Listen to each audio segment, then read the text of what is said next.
it's Mary. I hope that you are doing well. Happy New Year, and thank you for joining me for our first book video of 2021. And today we will learn what I am reading in January. So I'm really excited about this year's book reviews. In the past, I've chosen books based on whether the story appeals to me, and I will still do that.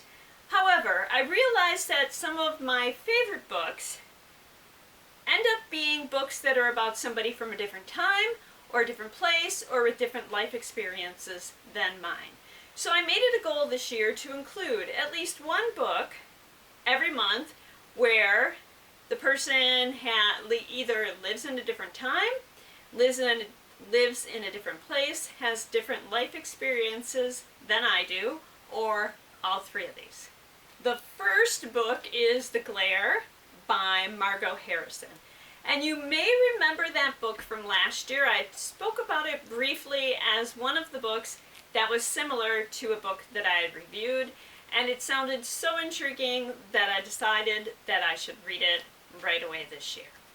Hedda has been living with her mom on a tech-free ranch where she has learned to be leery of technology.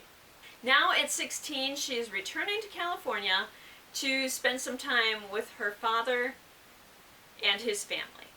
Determined to limit her screen time, Hedda reconnects with old friends and begins to build relationships with her stepmother and her half-brother. Hedda also rediscovers the game The Glare, a game where it's rumored that if you die 13 times on the 13th level, you die.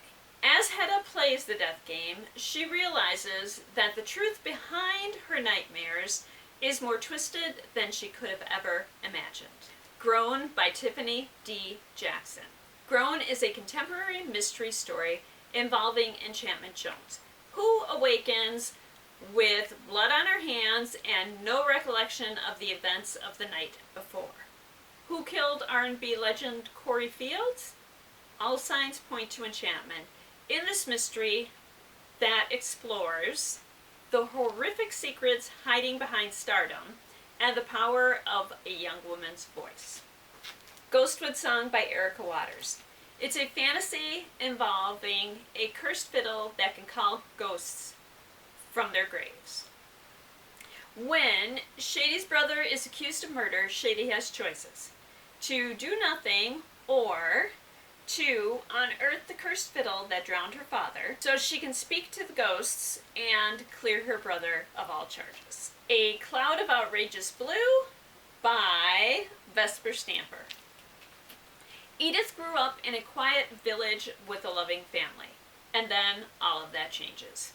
Sent to live in a priory, Edith must deal with her new life and try to discover if her differences are gifts or curses. A Cloud of Outrageous Blue is an illustrated historical fantasy that is a journey of self-discovery and love in uncertain times. Those are the books I'll be reading for January, and I'm going to start with A Cloud of Outrageous Blue because it has a mix of illustrations and story, and I think it's the longest book that I'm reading this month, and so I'd like to read that first, just to tackle that largest hurdle. I look forward to sharing the review with you next week, and until then, I hope that you enjoy whatever you read. And thank you.